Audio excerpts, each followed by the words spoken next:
Mais uma vez, o Botafogo surpreende todo mundo e faz uma janela maravilhosa. Reforços anunciados que, claro, mudam a perspectiva do clube na temporada. E é isso que nós vamos debater aqui hoje. Que ponto os atletas que o Botafogo trouxe, essa janela feita pelo Botafogo com reforços milionários, impactam nesse ano de 2025? O que a gente pode esperar desse ano? R$500 milhão investido em reforços. O que o torcedor pode esperar?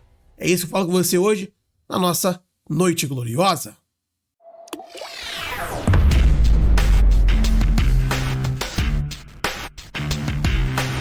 Noite Gloriosa. Salve, salve, meu amigo!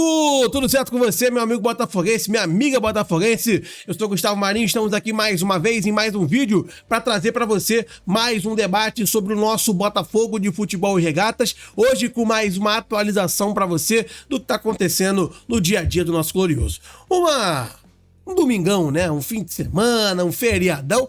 Muito tranquilo, é carnaval, então o time tá de folga e é claro que eu sei que você também tá de casa curtindo com a família, indo pra bloco, como você gosta de curtir, e eu tô particularmente aqui com a família, viajando, mas o compromisso com vocês, ele é sem data, sem feriado, é todo dia aqui com você. Então, por esse motivo, peço seu like. Se você não deixou o like no momento agora, se inscreva aqui no canal também. Batemos 111 mil inscritos e eu queria agradecer imensamente a cada um de vocês. Muito obrigado por essa moral. E o seu like nesse vídeo é muito importante. Vou botar aqui a meta de 1000 likes. Será que a gente bate nesse dia mais calminho do Botafogo? Conto com você. Seu like é muito importante e comenta aqui embaixo de onde você é, dá seu boa noite, sua participação aqui no nosso canal, nessa nossa noite gloriosa, trazendo atualizações sobre o Botafogo, bate-papo e uma troca de ideias sobre o glorioso aqui com vocês, para, claro, a gente está sempre próximo e vocês vivendo o Botafogo intensamente. Sem mais enrolação, vamos ao que interessa, porque nós temos coisas a conversar aqui neste vídeo.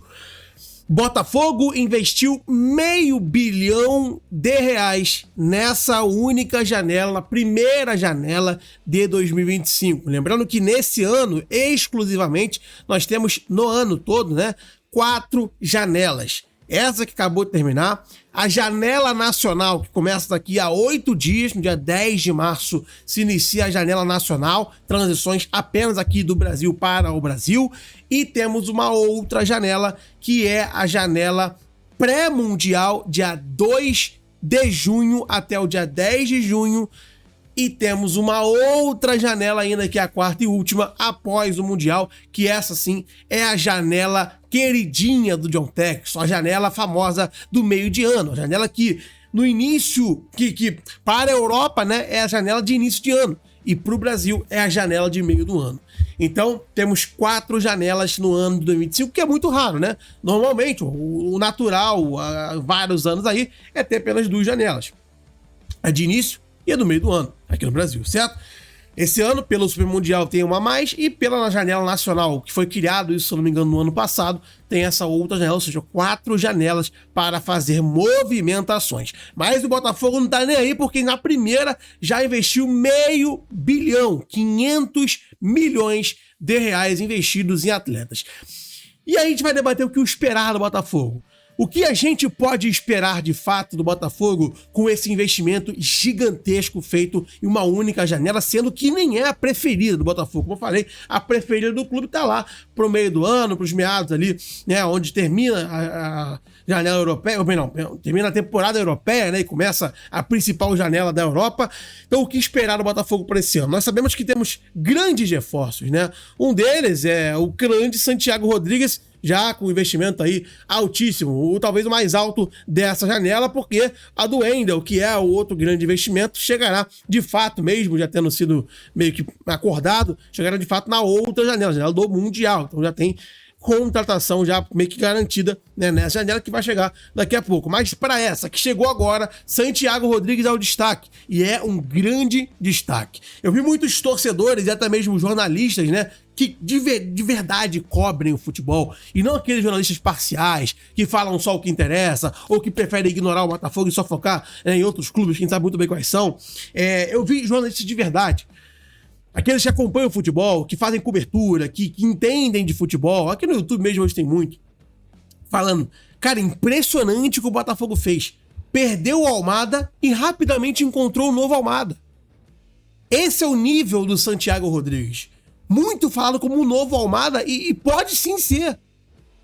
Pode sim, porque o Santiago Rodrigues tem características muito parecidas com a do Thiago Almada, que foi um craque absoluto aqui no Botafogo no ano passado. Então, cara, impressionante. Essa é a realidade. Impressionante como o Botafogo tem ótimas opções para esse mercado, tá? Então, o Santiago Rodrigues, sim, chega com esse status de novo Almada, o novo cara que vai mudar, e esse é o primeiro jogador.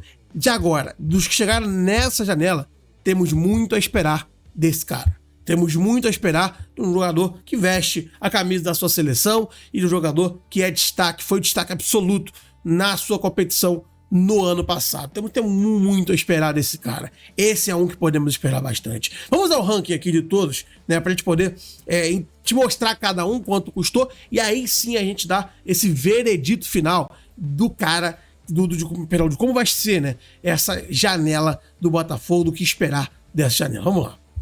Léo Link, 10 milhões de reais. Marçal, sem custo, chegou agora, né, de volta. Jair, 12 milhões de euros, ou seja, 71 milhões de reais. David e Ricardo, 11 milhões de reais. E você pega que somente na parte defensiva já foram basicamente 100 milhões de reais. Tá? Isso é muita coisa. Só na parte da defesa, o Botafogo investiu 100 milhões de reais. Isso que quase não perdeu nenhum atleta defensivo, né? Manteve ele Alex Telles, John, Vitinho, enfim.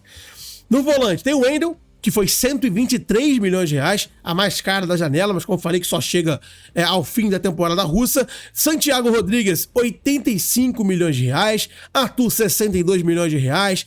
Natan Fernandes, 42,9 milhões de reais. Juan Cruz, 48, essa aqui é mais complicada. Elias Manuel, 5 milhões de reais. E o Jefinho, recomprado, né, por 33. Lembrando que o Botafogo vendeu o Jefinho para o Lyon por 10 milhões de euros, cerca de 50 milhões de reais, 50 a 60 milhões de reais na época. Agora recomprou por 33, ou seja, querendo ou não, o Botafogo ainda fez, né, ficou no lucro quase 20, 30 milhões de reais, no caso do Jefinho, que hoje é jogador do Botafogo novamente.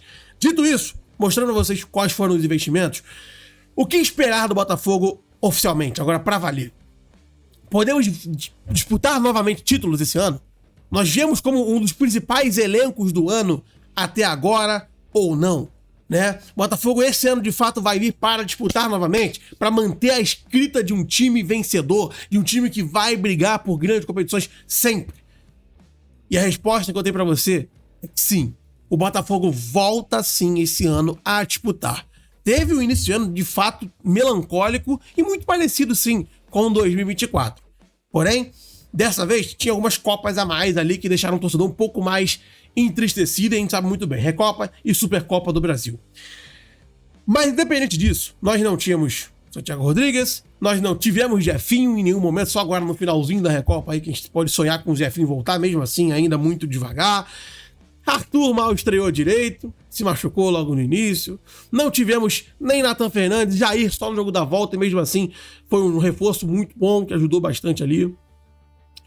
Não tivemos o Wendel ainda, que ainda não chegou. Então olha só como os reforços ainda não fizeram parte do plantel inicial desses primeiros jogos. E sim, o Botafogo é forte.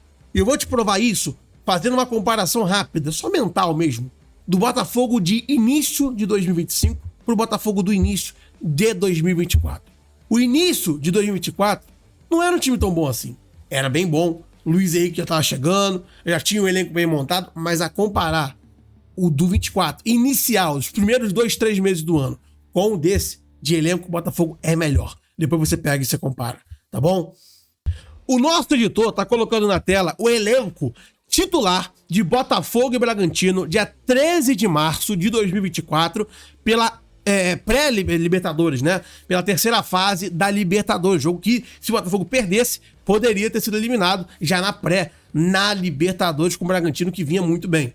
Olha só, esse era o Botafogo, com Gatito no gol, a zaga tinha Barbosa e Lucas Alter, na direita, Damian Soares, que inclusive foi expulso nesse jogo, na esquerda, Marçal. Volantes, Marlon Freitas e Danilo. Nem o Gregory havia chegado ainda. Olha o ataque, tá? Júnior Santos, Eduardo, Savarino e Tiquinho Soares. Esse era o Botafogo titular contra o Bragantino, na força máxima que a gente tinha naquele momento para aquele jogo da pré-Libertadores. E o banco de reserva, você tinha ali um Matheus Ponte, um Tietê, no máximo um Hugo. O Grego, ele estava chegando naquele momento, né?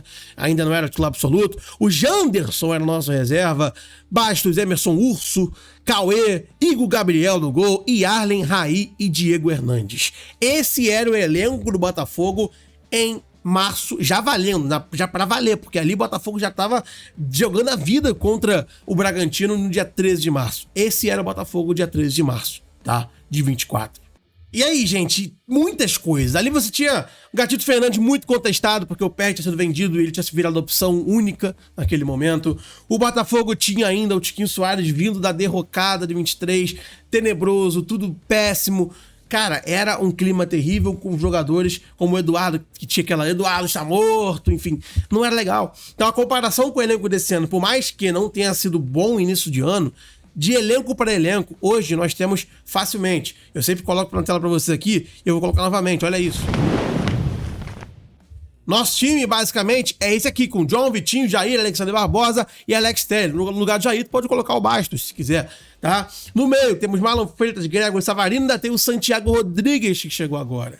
Também temos Arthur, Igor Jesus, Matheus Martins, Jefinho, como uma grande opção também possível para o Botafogo aí, nesse momento, e Natan Fernandes, um ponta muito promissor que chegou. Ou seja, temos um corpo aqui, isso só dos titulares, não tô nem contando com as reservas, que a gente sabe que são reservas, né? Fora o Marçal, que voltou, Matheus Ponte, Cuiabano, né? Nós temos no gol o Léo Link, reserva ainda. Tem David Ricardo na zaga reserva ainda, né? Então, assim, nós temos um elenco bem melhor. Lucas Alves já não tá mais aqui, graças a Deus. Então, é comparável aqui? O que você acha? Você concorda comigo? Na minha opinião, o 2025.1 do Botafogo é melhor que o 2024.1, tá? Nem que Luiz Henrique tinha na época ali ainda. E agora, nós vamos em busca de trazer um cara nesse nível, eu tenho certeza. Porém, o meu ponto aqui, podemos esperar sim coisas grandes do Botafogo nesse ano. Podemos esperar sim o Botafogo voltando a disputar. Não sei se ganhar. Vai ganhar de novo? Você me garante que vai ganhar de novo, Gustavo? Não sei. Aí depende da competência do Botafogo, depende da incompetência dos outros clubes. Para ganhar, só um pode acontecer. Só um pode vencer a competição. Então vai depender do nível de enfrentamento que o Botafogo vai ter, da qualidade do Ricardo Paiva, tá? Nosso treinador, Renato Paiva, perdão, misturei tudo aqui. Depende agora de como vai ser o encaixe. Assim como eu esperava o encaixe do Arthur Jorge naquele time, temos esperado o Renato Paiva nesse time. Mas de elenco, fora o que vai chegar com o Wendel, por exemplo, já garantido no meio do ano, como, por exemplo, o Botafogo indo no mercado buscar promissores, moleques e jogadores que podem agregar, podemos sim ver o Botafogo disputando novamente. Fora as surpresas que teremos, até porque nós temos um Super Mundial pela frente e o John Texton vai querer passar vergonha, eu tenho certeza. Tá bom? Então, assim, sim, podemos esperar R$500 milhão investido, vimos aqui fato a fato, e digo pra você que podemos esperar sim um Botafogo forte esse ano. Como eu falei, se de fato vai ser campeão, se de fato vai conquistar títulos, só o tempo dirá. Não podemos chegar aqui e cravar nada, mas que nós estamos montando o elenco para brigar novamente no topo com os principais times do país, nós estamos. Nós temos muito mais time, por exemplo, que o Vasco. Nós temos muito mais time, por exemplo, que o Fluminense. Nós temos muito mais time, por exemplo, na minha opinião, tá? Do que hoje a gente vê do que o São Paulo. Acho que são vários times aí que o Botafogo tá um passo à frente. Não é a top 1 do Brasil, porque tem vários times com grandes elencos. Palmeiras é um deles, que eu acho que o Botafogo tá um pouquinho melhor que esse elenco. Trouxeram agora o Vitor Roque e tal, deu um grau no elenco deles, mas sem Vitor Roque, Palmeiras era, na minha opinião, inferior ao Botafogo. Então, assim, temos ali, no mínimo, um top 3, top 5 hoje no Brasil, sem chegada do Wendel, por exemplo, e com a chegada de alguns jogadores que ainda vai acontecer, com certeza. Mas, dado o momento, para essa janela, Botafogo foi bem? Não digo que foi maravilhoso. Poderia ter sido um pouco melhor. Eu não digo nem em investimento, e sim em algumas contratações que eu acho que foi investido muito. Como, por exemplo, agora a parte ruim, o Juan Cruz. Pode ser que vingue, vamos dar mais um voto de confiança ao scout, que a gente sempre deu e sempre deu certo, mas até então o que vimos e o que esperamos do Juan Cruz é coisa ruim, não é nada tão bom. Foi gasto R$50 milhões num cara que ninguém sabe se vai dar certo, que não deu certo em lugar nenhum, e que se desse certo seria assim realmente um acerto absoluto do scouting que ninguém imaginava. Mas assim como a gente tem o Santi Rodrigues por 80 milhões, um craque, na minha opinião, nós temos o Juan Cruz por 50 milhões, um cara bem discutível e que vai ter que provar que valeu esse valor. Então, eu acho que o dinheiro poderia ter sido um pouco mais gerido se for para gastar 50 milhões, que gastasse num cara um pouco mais consolidado. Essa é a minha opinião, mas ao mesmo tempo, uma busca do Juan Cruz, uma busca do Santiago Rodrigues, ela foi muito positiva, é muito positiva, e do Wendel, pra mim, é o ponto-chave dessa janela. O craque que, quando chegar, vai deixar o Botafogo com o meio-campo absurdo. Teremos no meio-campo Savarino, Santi Rodrigues, Wendel, Gregory, Marlon Freitas e ainda, é claro, com o Patrick de Paula, Newton, jogadores que agregam Danilo Barbosa, que também agregam, então vamos ter um meio-campo muito forte, top 2 do Brasil, com certeza. Temos muito a esperar. Agora, o time tem que encaixar, vamos ter que dar um voto de confiança ao Renato Paiva também, para fazer o seu grande trabalho e fazer o Botafogo voar nessa temporada, assim como foi em 24. Você confia? Comenta aqui, quero te ouvir. E é isso, vou ficando por aqui. Nossa noite gloriosa foi essa. Trouxemos aqui um papo mais reflexão aqui pra gente entender um pouquinho sobre o Glorioso. Valeu, gente? Deixa o like, se inscreva no nosso canal. Vamos junto agora a 112 mil inscritos. Devagar, a gente vai chegando. A meta até o meio do ano ali é bater uns 120, 125 mil inscritos. Será que a gente consegue? Vamos que vamos em busca dessa meta. Grande abraço, tamo junto. E vamos curtir. Agora é hora de curtir, sem pressão. Temos um carnaval pela frente ainda. E mês de março é mês de organizar a casinha.